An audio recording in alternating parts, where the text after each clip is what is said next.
ಮೂಡ ಮತ್ತು ವಾಲ್ಮೀಕಿ ಹಗರಣಗಳ ನಡುವೆ ಈಗ ರಾಜಕೀಯ ಮಳೆಯ ವಿಚಾರದಲ್ಲಿ ಆಲ್ ರೈಟ್, ಅದೇನು ಹೊಸದಲ್ಲ. ಕರ್ನಾಟಕ ರಾಜ್ಯಕ್ಕೆ ಮಳೆ ಬಂದು ಪ್ರವಾಹ ಬಂದಾಗ ಅದಕ್ಕೆ ರಾಜಕಾರಣದ ಸ್ವರೂಪವನ್ನು ಕೊಡುವುದು ಕಾಂಗ್ರೆಸ್ ಇದ್ದಾಗಲೂ ಹೌದೇ, ಬಿ ಜೆ ಪಿ ಇದ್ದಾಗಲೂ ಹೌದೇ. ಕಾಂಗ್ರೆಸ್ಸೇ ಅಧಿಕಾರದೊಳಗಡೆ ಇದ್ದಾಗ ಕಾಂಗ್ರೆಸ್ ಒಳಗೆ ಬಡಿದಾಡಿಕೊಂಡು ರಾಜಕಾರಣ ಆಗಿದ್ದು ಹೌದೇ, ಬಿ ಜೆ ಪಿ ಅಧಿಕಾರದಲ್ಲಿದ್ದಾಗ ಬಿ ಜೆ ಪಿಯವರೇ ಒಳಗೆ ಬಡಿದಾಡಿಕೊಂಡು ರಾಜಕಾರಣವಾಗಿದ್ದು ಹೌದೇ, ಎಲ್ಲವೂ ಹೌದೇ. ಈ ಪ್ರವಾಹ, ಮಳೆ ಮತ್ತು ಭೂಕುಸಿತ ರಾಜಕಾರಣ ಈಗ ಸ್ಟಾರ್ಟ್ ಆಗಿದೆ. Very good. ಉತ್ತರ ಕನ್ನಡದ ಶಿರೂರು ದುರಂತ ಸ್ಥಳಕ್ಕೆ ಕೇಂದ್ರ ಮಂತ್ರಿ ಕುಮಾರಸ್ವಾಮಿ ಇವತ್ತು ಭೇಟಿ ಕೊಟ್ಟರು. ಮೃತರ ಕುಟುಂಬಸ್ಥರಿಗೆ ಸಾಂತ್ವನ ಹೇಳಿದರು. ಮಾಮೂಲಿ ಸಂತ್ರಸ್ತರ ಕುಟುಂಬದವರಿಗೆ ಸಾಧ್ಯ ಆದರೆ ನೋಡೋಣ, ಏನಾದ್ರು ಕೆಲಸದ ಭರವಸೆ ಆದರೆ ಅಂತ ಹೇಳಿದ್ದಾರಂತೆ. ಮಾಮೂಲಿಯಂತೆ ಆಗಿದ್ದರೆ ಇದು ಇನ್ನೊಂದು ಒಬ್ಬ ಕೇಂದ್ರ ಮಂತ್ರಿಯ ಭೇಟಿ, ಅಲ್ಲಿಗೆ ಮುಗಿಯಬೇಕು. ಆದರೆ ರಾಜಕಾರಣಿಗಳಿಗೆ ಯಾವ ಹೊತ್ತಿನಲ್ಲಿ ಯಾವ್ಯಾವ ಬಲ್ಬ್ಗಳು ಯಾರ್ಯಾರ ತಲೆಯಲ್ಲಿ ಹೊತ್ಕೊಂಡ್ಬಿಡುತ್ತೋ ಪಟಕ್ ಅಂತ ಗೊತ್ತಿಲ್ಲ. ಹಾಗಾಗಿ ಈಗ ಅದು ಮುಂದುವರಿದು ಮುಂದಕ್ಕೆ ಹೋಗಿದೆ. ಪ್ರವಾಹದಂತೆ ನದಿಯ ನೀರಿನಂತೆ ಹರಿದು ಮುಂದಕ್ಕೆ ಸಾಗಿದೆ. ಅವೈಜ್ಞಾನಿಕ ಕಾಮಗಾರಿ ವಿಚಾರದಲ್ಲಿ ಕೇಂದ್ರವನ್ನು ದೂರ್ತಾ ಇರೋದಕ್ಕೆ ಅವ್ರು ತರಾಟೆಗೆ ತೆಗೆದುಕೊಂಡ್ಬಿಟ್ರು. ಹೋಗಲಿ ಬಿಡ್ರಿ ಅಂತ ಸಿ ಎಂ ಹೇಳಿದ್ರು. D C M chance miss ಮಾಡ್ಕೊಳ್ಳೋಕೆ ರೆಡಿ ಇರಲಿಲ್ಲ. ಇದು ಡಿ ಸಿ ಎಂ ಮತ್ತು ಕುಮಾರಸ್ವಾಮಿ ನಡುವಿನ ಜಗಳದ ಇನ್ನೊಂದು ಭಾಗ ಅಷ್ಟೆ. ಸುಮ್ಮನೆ ವಿಸಿಟ್ ಮಾಡೋದಲ್ಲ, ಸೈನಿಕರನ್ನ ಫೀಲ್ಡ್ಗೆ ಇಳಿಸ್ಬೇಕಾಗಿತ್ತು. ಹೆಂಗೆ ಇಳಿಸ್ತಾರಲ್ಲಿ ಸೈನಿಕರನ್ನ? ಆಲ್ರೈಟ್, ನಾವು ಒಂದೇ ಗಂಟೆಯಲ್ಲಿ ನಮ್ಮ ಸಚಿವರನ್ನು ಕಳಿಸಿದ್ದೇವೆ, ಓಡಿಸ್ಬಿಟ್ಟಿದ್ದೀವಿ ಗೊತ್ತಾ ಅಂದರೆ, ಯಾವಾಗ ಸಚಿವರನ್ನು ಕಳಿಸಿದ್ದು? ನೀವು ಕಳಿಸಿದ್ರೆ ತಪ್ಪಂತಿಲ್ಲ, ಬಟ್ ಯಾವಾಗ? ಕುಮಾರಸ್ವಾಮಿಗೆ ಭೂಕುಸಿತ ವಿಚಾರದಲ್ಲಿ ರಾಜಕಾರಣ ಬೇಡ ಅನ್ನೋದಾದರೆ IRB ಕಂಪನಿ ವಿರುದ್ಧ ಕ್ರಮ ಕೈಗೊಳ್ಳಬೇಕು ಅಂತ ಸಚಿವ ಮಂಕಾಳ ವೈದ್ಯ. ಯಾವ ಕಂಪನಿ ವಿರುದ್ಧ ಕ್ರಮ ಪಮ ಎಲ್ಲ ನೀವು ಮಾತಾಡಿಕೊಂಡು ಕೂತ್ರೆ ಮಣ್ಣು ತಿನ್ಕೊಂಡು ಹೋಗ್ತೀವಿ. ಹೀಗೇ ಆದರೆ ನಾವು ಎಲ್ಲವನ್ನು ಈ ರೀತಿ ದುಷ್ಟ ರಾಜಕಾರಣದ ಒಳಸುಳಿಯಲ್ಲಿ ಸಿಕ್ಕಾಕಿಸ್ಕೋತಾ ಹೋದರೆ don't expect things to happen as you want. ನೀವು ಅಂದ್ಕೊಂಡಂಗೆಲ್ಲ ನಡೆಯಲ್ಲ. ಎಲ್ಲ ಒಂದು ಕಡೆ ಕೇಂದ್ರದ ಸಹಕಾರ ಕೊಡ್ತೀವಿ ಅನ್ನೋದು, ಇನ್ನೊಂದು ಕಡೆ ಬಡದಾಡ್ತೀವಿ, ಮಾತಾಡ್ತಾರೆ ನೀ ಕಾಲಿಟ್ರೆ ಕಾಲಿಟ್ಟೆ, ಕೈ ಇಟ್ಟೆ ಅಂತೀವಿ ಅಂತ. ಹಿಂಗಾಗಲ್ಲ. This is not governance and administration.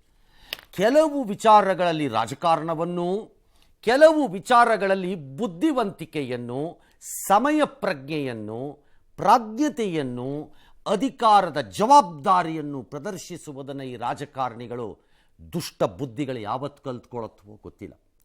I don't know. ಇರಲಿಲ್ಲ ಈ ರೀತಿ ಹಿಂದೆ ಎಲ್ಲ, ಈಗ ಹಂಗೆ ಸ್ಟಾರ್ಟ್ ಆಗಿದೆ. ನಾಳೆ ಸಿದ್ದರಾಮಯ್ಯನವ್ರು ಹೋಗ್ತಾರಂತೆ, ಆ ಕಡೆದ ವಿಜಯೇಂದ್ರ ಹೋಗ್ತಾರಂತೆ, ಇನ್ನೆಲ್ಲ ಅಶೋಕ್ ಇನ್ನೆಲ್ಲೋ ಹೋಗ್ತಾರಂತೆ. ಸೊ ಎಲ್ಲ ಹೊರಟಿದ್ದಾರೆ ವೀಕೆಂಡ್ ಪ್ರವಾಸದಲ್ಲಿ. ಮುಖ್ಯಮಂತ್ರಿಗಳಾಗಲಿ ಸಂಬಂಧಪಟ್ಟಂಥ ಸಚಿವರುಗಳಾಗಲಿ ಭೇಟಿ ಕೊಡದೇ ಇರತಕ್ಕಂಥದ್ದು ಜನರ ಬಗ್ಗೆ ಇವರಿಗೆ ಕಾಳಜಿ ಇದೆ ಅಂತಕ್ಕಂಥದ್ದು ತೋರಿಸ್ತದೆ. ಅವೈಜ್ಞಾನಿಕವಾಗಿ ಆಗ್ತಕ್ಕಂಥದ್ದಕ್ಕೆ ನಾನು ಬರೀ ಇಂಜಿನಿಯರ್ಗಳನ್ನ ಹೇಳಲ್ಲ, NDRF ಇಂದ ಸಿಬ್ಬಂದಿಗಳು ಬಂದಿರೋದು ಕೇಂದ್ರ ಸರ್ಕಾರದ ರೆಪ್ರೆಸೆಂಟೇಟಿವ್ಗಳೇ ತಾನೇ ಅವ್ರು ಕೆಲಸ ಮಾಡ್ತಾ ಇರೋದು. ಬರೀ ಪ್ರತಿಯೊಂದಕ್ಕೂ ಕೇಂದ್ರ ಸರ್ಕಾರದ ಮೇಲೆ ಗೂಬೆ ಕೂರಿಸೋದ್ರಿಂದ, ಟೀಕೆ ಮಾಡೋದ್ರಿಂದ ಇವ್ರಿಗೆ ಏನು ದೊರಕುತ್ತೆ? ಕುಮಾರಸ್ವಾಮಿ ಹೋಗಿದ್ದಾರೆ ಸರ್ ಇವತ್ತು. ಹೋಗ್ಲಿ ಪಾಪ, ನಮ್ಮ ಇವರು ಹೋಗ್ತಾ ಇದ್ದಾರೆ, ನಾನು ನಾಳೆ ಹೋಗ್ತಾ ಇದ್ದೀನಿ. ಮನೆ ಬಿದ್ದಿರಲಿ, ರಸ್ತೆಗಳ ಹಾಳಾಗಿರಲಿ, ಏನೇ ಮಾಡಿದ್ರು ಕೂಡ ಅವರೆಲ್ಲ ಈಗಾಗಲೇ ಪರಿಹಾರ ರೂಪದಲ್ಲಿ ಕೆಲಸ ಪ್ರಾರಂಭ. ಕುಮಾರಸ್ವಾಮಿ ಅವರು ಫೀಲ್ಡ್ಗೆ ಇಳಿದು ಯಾವ ಫೀಲ್ಡ್ಗೆ ಇರ್ತಾರೆ? ಏನಾದ್ರು ಮಿಲಿಟರಿ ಕರ್ಕೊಬಂದು ಓಪನ್ ಮಾಡಿಸಿದ್ರೆ ಅವ್ರು ಫೀಲ್ಡ್ಗೆ ಇಳಿದವ್ರೆ ಅಂತ ಹೇಳಬೇಕು. ಸುಮ್ಮನೆ ಹೋಗೊಂದು ವಿಸಿಟ್ ಮಾಡಿದ ತಕ್ಷಣ ಆಗೋಯ್ತಾ? ಒಂದೇ ಗಂಟೆಯಲ್ಲಿ ನಮ್ಮ ಕ್ಯಾಬಿನೆಟಿಂದ ನಮ್ಮ ಮಿನಿಸ್ಟರ್ನ ಓಡಿಸಿದೀವಿ ಅಲ್ಲಿಗೆ. ಅವ್ರೇನಾದ್ರು ಇದನ್ನ ಮಿಲಿಟರಿನ ಡೆಪ್ಲಾಯ್ ಮಾಡಿಸಿ ಮಿಲಿಟರಿ ಅವ್ರ ಕೆಲಸ ಮಾಡಿಸಿದ್ರೆ ಹೇಳ್ಬೋದಾಯ್ತು. ರಾಜಕೀಯ ಬೇಡ ಅಂತ ಹೇಳಿದ್ರೆ ಅವ್ರು ಇಮಿಡಿಯೇಟ್ IRB ಅವ್ರ ಮೇಲೆ ಆಕ್ಷನ್ ತಗೊಳ್ಬೇಕು.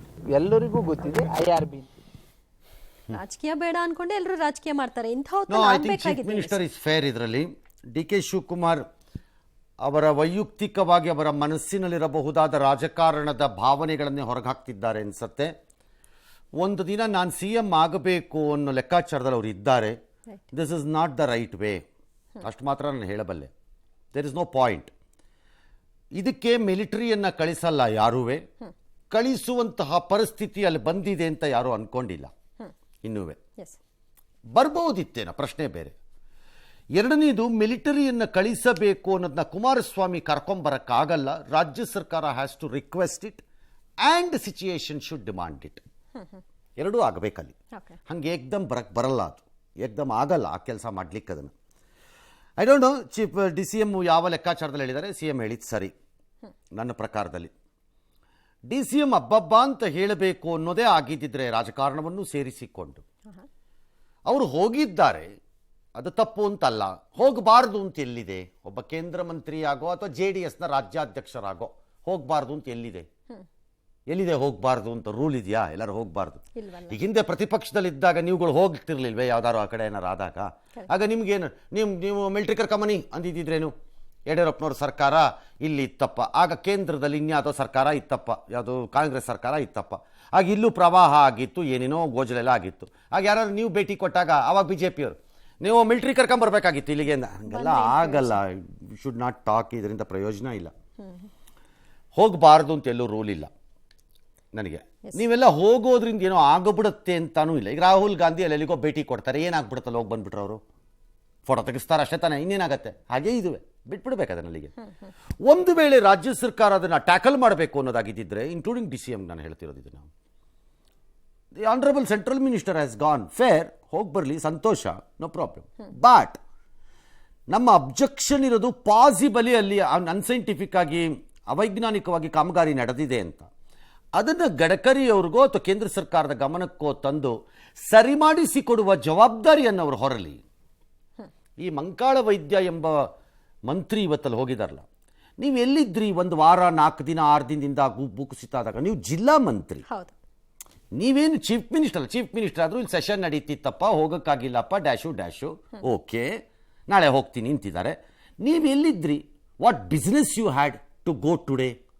It's a serious failure of a state government ಹೇಳ್ತೀನಿ. ಪ್ರವಾಹ, ಗುಡ್ಡ ಕುಸಿತಗಳು, ಪ್ರಕೃತಿ ವಿಕೋಪಗಳು ನಡೆದಾಗ ಜಿಲ್ಲಾ ಮಂತ್ರಿಗಳು ಅಂತ ಕರೆಸ್ಕೊಂಡಿರೋರು ಏನು ಕತ್ತೆ ಕಾಯ್ತಾ ಇರ್ತೀರಾ? ಎಲ್ಲರೂ ಏನು ಮಾಡ್ತಿರ್ತೀರಿ? ಎಲ್ಲಿ ಲಾಳ ಹೊಡ್ಕೊಂಡು ಆಟ ಆಡ್ತಾ ಕೂತಿರ್ತೀರಿ? ನನಗೆ ಅರ್ಥ ಆಗಲ್ವೇ ನಿಮ್ಮದು ಆಟಗಳು? ಮಂತ್ರಿ ಆಗಕ್ಕೆ ಸಾಯ್ತೀರಿ ಒಂದೇ ಸಮ, ಆಮೇಲೆ ಬಡ್ಕೋತೀರಿ ಲಬಲಬೋ ಅಂತ ಜಿಲ್ಲಾ ಮಂತ್ರಿಗಳಾಗಕ್ಕೆ. ಎಲ್ಲೋಗ್ತೀರಿ? ಅಲ್ಲ ಇವತ್ತು ಯಾಕೆ ಹೋದ್ರು ಜಿಲ್ಲಾ ಮಂತ್ರಿ? ನಂಗೆ ಅರ್ಥ ಆಗ್ತಿಲ್ಲ. ಹಾಗೆ ಸತ್ತವರ ಸಂಖ್ಯೆಯಲ್ಲೂ ಕೂಡ ಕೋಆರ್ಡಿನೇಷನ್ ಇಲ್ಲ ಸರ್, ಜಿಲ್ಲಾಧಿಕಾರಿ ಮತ್ತು ಜಿಲ್ಲಾ ಮಂತ್ರಿಗಳ ಬಳಿ. ಸರಿ, ಏನೋ ಒಂದು ವ್ಯತ್ಯಾಸ ಇದೆ, ಸರಿ ಮಾಡ್ಕೊಳ್ಳಿಪ್ಪ, ಇಟ್ಸ್ ಆಲ್ ರೈಟ್. ಏನು ಮಾತಾಡ್ತೀರಿ ಎಲ್ಲರೂ? ಇದರಿಂದ ನೋ ಪ್ರಯೋಜನ. IRB ಮೇಲೆ ಕ್ರಮ ತಗೊಳ್ಳಿ. ಯಾವನ ಮೇಲೆ ಏನು ಕ್ರಮ ತಗೊಂಬೋದ್ರಿಂದ ಬರೀ ಈ ಥರ ನೆಗೆಟಿವ್ ಟಾಕ್ಸಿಂದ ಪ್ರಯೋಜನ ಇಲ್ಲರಿ, ಪ್ರಯೋಜನ ಇಲ್ಲ. ನೀವು ಮಾಡಬೇಕಾಗಿರೋದು ಇದನ್ನು ಸಂಬಂಧಪಟ್ಟ ಗಮನಕ್ಕೆ ತಂದು ರಿಪೇರಿ ಮಾಡಿಸ್ಕೊಳ್ಳೋದಕ್ಕೆ ಮಾಡಬೇಕು.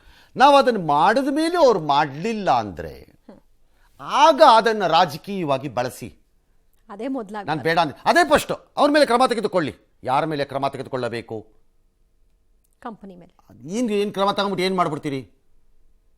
ಸ್ಟಾಪ್ ಮಾಡಿ ನಿಲ್ಲಿಸ್ಬೇಕು ಅವ್ರನ್ನ ರೋಡ್ನ. ಇನ್ನು 4 ಮಳೆ ಬರೋವರೆಗೂ ಅದು ರೊಚ್ಚಾಗಿ ನಿಂತ್ಕೋಬೇಕಂಗಾರಲ್ಲಿ. ಈಗ ಆಗಿರೋದೇ ಸಾಲದ ಅಲ್ಲಿ.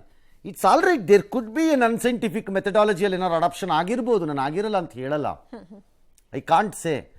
ಬಟ್ ಇದನ್ನು ಮಾಡಿಸೋದ್ರ ಬಗ್ಗೆ ತಾನೆ DCM ಯಾರು ಮಾತೆತ್ತರ ಗಡ್ಕರಿ ಭಾಳ ಇದಾಗ ಕೆಲಸ ಮಾಡ್ತಾರಪ್ಪ ಅಂತೀರಿ. ಮಾತಾಡ್ಬೇಕು ಯಾರು ಒಬ್ಬರು ಮಾತಾಡಿ, ಸರ್ ಇದನ್ನು ಸರಿ ಮಾಡಿಸಿ, there appears to be something unscientific ಆಗಿದೆ ಇಲ್ಲಿ, ಮಾಡಿಸ್ಕೊಡಿ. ಅವ್ರು ಅದಾಗಲೂ ಮಾಡಿಸ್ದೇ ಇದ್ರೆ ಏನು ರೀ ಮಾಡೋಣ, ಅವ್ರನ್ನ ಅಷ್ಟು ಬೇಡ್ಕೊಂಡಿದ್ದೀವಿ ಅಂದರೂ ಮಾಡಿಲ್ಲ ಅಂತ ಕೇಳ್ಬೇಕು ತಾನೆ. ಬೋಣಿಲೇ ಇದು. ಮತ್ತು ಆ ಜಿಲ್ಲಾ ಮಂತ್ರಿಗಳೆಲ್ಲ ಶುದ್ಧ ಪಿಟಿಪಿಟಿಗಳು ನನ್ನ ಪ್ರಕಾರದಲ್ಲಿ, ಹೋಗೋದೇ ಇಲ್ಲ. ಹಿಂದೆ ಯಾವುದೋ ಈ JDS ಕಾಂಗ್ರೆಸ್ ಸರ್ಕಾರನೇ ಇತ್ತು ಅನ್ಸತ್ತಾಗ, ಮೈತ್ರಿ ಇದ್ರಲ್ಲ, ಆಗ ಒಂದು JDS ಮಂತ್ರಿ ಒಂದು ಈ ಮಡಿಕೇರಿನಲ್ಲಿ ಟಿಕಾಣಿ ಹಾಕ್ಕೊಂಡು ಕೂತ್ಕೊಂಡಿದ್ದು 1 ವಾರ 10 ದಿನ ಒಬ್ಬ ಮಂತ್ರಿ ಬಿಟ್ಟರೆ ನಾನು ನೋಡೇ ಇಲ್ಲ. ಈ ಪ್ರಕೃತಿ ವಿಕೋಪಗಳಲ್ಲಿ ಮಂತ್ರಿಗಳಲ್ಲೋ ಕೂತ್ಕೊಳ್ಳೋದು ಟಿಕಾಣಿ ಹಾಕ್ಕೊಂಡು ಕೂರೋದೇ ಇಲ್ಲ, ವೇಸ್ಟ್ ಬಾಡಿಗಳು. ಎಸ್, ರಾಜ್ಯದ ಕರಾವಳಿ ಮಲೆನಾಡಿನಲ್ಲಿ ವರ್ಣನ ಆರ್ಭಟ ನಿಲ್ಲೋ ಲಕ್ಷಣ ಕಾಣಿಸ್ತಿಲ್ಲ. ಶಿರೂರಿನ ದುರಂತ ಸ್ಥಳದಲ್ಲಿ ಸತತ 5ನೇ ದಿನವೂ ರಕ್ಷಣಾ ಕಾರ್ಯಾಚರಣೆ ನಡೆಯಿತು. ಆದರೆ ಈವರೆಗೂ ಕೇರಳ, ತಮಿಳುನಾಡು ಮೂಲದ 2 ಚಾಲಕರ ಸುಳಿವು ಸಿಕ್ಕಿಲ್ಲ. ರಡಾರ್ ಸಿಗ್ನಲ್ ಬಳಸಿಕೊಂಡು ಶೋಧ ಕಾರ್ಯವನ್ನು ನಡೆಸಲಾಗ್ತಾ ಇದೆ. ಇನ್ನು ಶಿರೂರು ದುರಂತ ಸ್ಥಳಕ್ಕೆ ಹೋಗದಂತೆ 3 ಕಿಲೋಮೀಟರ್ ದೂರದಲ್ಲೇ ಮಾಧ್ಯಮಗಳಿಗೆ ನಿರ್ಬಂಧವನ್ನು ಹೇರಿದ್ರು. ಆದರೆ ಆಕ್ರೋಶದ ನಂತರ ನಿರ್ಬಂಧವನ್ನು ತೆರವು ಮಾಡಿದ್ರು. ಘಟನಾ ಸ್ಥಳಕ್ಕೆ ತೆರಳಿದ ಶಾಸಕ ಸತೀಶ್ ಸಾಯಿಲ್ ನಿರ್ಬಂಧ ಪ್ರಶ್ನಿಸಿ ಬ್ಯಾರಿಕೇಡ್ಗಳನ್ನು ತಳ್ಳಿ ನುಗ್ಗಿದ್ರು. ಪೊಲೀಸರ ಜೊತೆ ವಾಗ್ವಾದ ಆಯಿತು. ಬಂಧಿಸೋದಾದ್ರೆ ಬಂಧಿಸಿ ಅಂತಾನೂ ಕೂಡ ಸವಾಲು ಹಾಕಿದ್ರು. ಬ್ಯಾರಿಕೇಡ್ಗಳನ್ನು ಹಾಕಿ ಜನರಲ್ಲಿ ಗಾಬರಿ ಹುಟ್ಟಿಸಬೇಡಿ ಅಂತ ಜಿಲ್ಲಾ ಉಸ್ತುವಾರಿ ಸಚಿವರಿಗೆ ಮನವಿ ಮಾಡಿದ್ರು. ಈ ಮಧ್ಯೆ ಗಂಗಾವಳಿ ನದಿಯಲ್ಲಿ ಗ್ಯಾಸ್ ಟ್ಯಾಂಕರ್ ಖಾಲಿ ಮಾಡಿ ಸುರಕ್ಷಿತವಾಗಿ ಮೇಲಕ್ಕೆ ಎತ್ತಲಾಗಿದೆ. ಜನರಲ್ಲಿ ಆತಂಕ ದೂರ ಆಗಿದೆ. ಒಂದು ಭಾಗದಲ್ಲಿ ಮಣ್ಣನ್ನು ತೆರವು ಮಾಡಿದ್ದಾರೆ. ಆಲ್ ರೈಟ್, ಮಿನಿಸ್ಟರ್ ಹೋದ್ರು, ಮಿನಿಸ್ಟರ್ ಕರೀರಿ ಸರ್. ಅಲ್ಲಿ ಡೇಂಜರ್, ಇವ್ರ ಲೈಫ್ ಡೇಂಜರ್ ಇದೆ ಅಂತ ಸರ್. ಏನು ಹೆಂಗ ಡೇಂಜರ್ ಇದೆ? ಕುಸಿದು ಬೀಳುತ್ತಲ್ಲ ಸರ್. ಏನು ಕುಸಿದು ಬೀಳ್ತದೆ? ನಾವೇ ಇದ್ದೀವಿ. ಕಾವೇರಿ ಜಲಾನಯನ ಪ್ರದೇಶದಲ್ಲಿ ಉತ್ತಮ ಮಳೆ ಆಗಿರೋ ಕಾರಣ KRS ಬಹುತೇಕ ಭರ್ತಿ ಹಂತ ತಲುಪಿದೆ. ಡ್ಯಾಮ್ ಭರ್ತಿಗೆ 4 ಅಡಿ ಇದೆ ಅಂತಿದ್ದಾರೆ. ಹಾರಂಗಿ ಹೇಮಾವತಿಯಿಂದ ಹೆಚ್ಚು ನೀರು ಬಿಡ್ತಾ ಇದ್ದಾರೆ. ಹಾಗಾಗಿ ಅದೆಲ್ಲ ಕೆ ಆರ್ ಎಸ್ಗೆ ಬರುತ್ತೆ. ಇದು ಕನ್ನಂಬಾಡಿ ಕಟ್ಟೆ ಭರ್ತಿ ಆಗುತ್ತೆ ಅನ್ನೋ ಹಂತವಾಗಿ ಸ್ವಲ್ಪ ನೀರು ಬಿಡೋಕ್ಕೆ ಸ್ಟಾರ್ಟ್ ಮಾಡಿದ್ದಾರೆ. ಒಂದು 15,000 ಬಿಟ್ಟಿದ್ದಾರೆ. ನಾಳಿದ್ದಲ್ಲ ಒಂದು 30,000 40,000ಕ್ಕೆ ಆಗ್ಬೋದು ಅಂತಿದ್ದಾರೆ. ಸ್ವಲ್ಪ ಪ್ರವಾಹದ ಭೀತಿ ಇರಬಹುದು. ರಂಗನತಿಟ್ಟು ಪಕ್ಷಿಧಾಮದಲ್ಲಿ ದೋಣಿ ವಿಹಾರ ನಿಷೇಧಿಸಿದ್ದಾರೆ. ಅತ್ತ ಹೊಗೆನ್ಕಲ್ ಜಲಪಾತದ ವೈಭವ ಮಾತ್ರ ನೋಡಬೇಕು. ಡ್ರೋನ್ನಲ್ಲಿ ಯಾರೋ ಸೆರೆ ಹಿಡ್ಕೊಂಡಿದ್ದಾರೆ. ಚಾಮುಂಡಿ ಬೆಟ್ಟದಲ್ಲಿ ಅಲ್ಲಲ್ಲಿ ಜಲಪಾತಗಳು ಸೃಷ್ಟಿಯಾಗಿವೆ ಅಂತೆ. ಚೋಟೆಗಳು ಪುಟಿ ಅಂತ ಬರ್ತಾ ಇವೆ ಅಂತೆ. ನೀರು ಅಲ್ಲಿ ಬರ್ತಾ ಇದೆ ನೋಡಿ, ಅಲ್ಲಿ ಯಾವುದೋ ಒಂದು ತೋರಿಸ್ತಿದ್ದಾರೆ.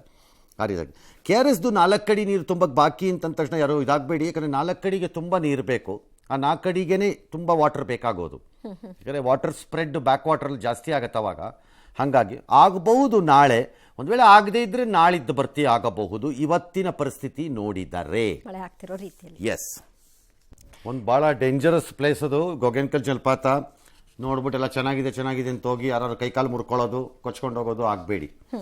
ಎಸ್, ಇನ್ನು ರಾಜ್ಯದ ವಿವಿಧೆಡೆ ಮಳೆಯಿಂದ ಹಲವು ಅವಾಂತರಗಳು ಸೃಷ್ಟಿಯಾಗಿದೆ. ಖಾನಾಪುರದ ಕಾಡಂಚಿನ ಗ್ರಾಮದಲ್ಲಿ ಅನಾರೋಗ್ಯದಿಂದ ಬಳಲ್ತಾ ಇದ್ದಂತಹ ಮಹಿಳೆಯನ್ನ ಕಟ್ಟಿಗೆ ಸ್ಟ್ರೆಚರ್ ಮೇಲೆ ಮಲಗಿಸಿಕೊಂಡು 5 ಕಿಲೋಮೀಟರ್ ದೂರದವರೆಗೂ ಆಸ್ಪತ್ರೆಗೆ ತೆಗೆದುಕೊಂಡು ಹೋಗಿದ್ದಾರೆ. ಬಳ್ಳಾರಿ ನಾಲಾ ಉಕ್ಕಿ ಹರಿದು ಬೆಳಗಾವಿ ನಗರದ ಹಲವಾರು ಬಡಾವಣೆಗಳು ಜಲಾವೃತವಾಗಿದೆ. ಬೆಳಗಾವಿಯ 13 ಸೇತುವೆಗಳು ಜಲಾವೃತವಾಗಿದೆ. ಕಳಸಾ ತಾಲೂಕಿನ ಮಾವಿನ ಹೊಲದಲ್ಲಿ ಎಮ್ಮೆಯೊಂದು ನೀರಿನಲ್ಲಿ ಕೊಚ್ಚಿ ಹೋಯಿತು.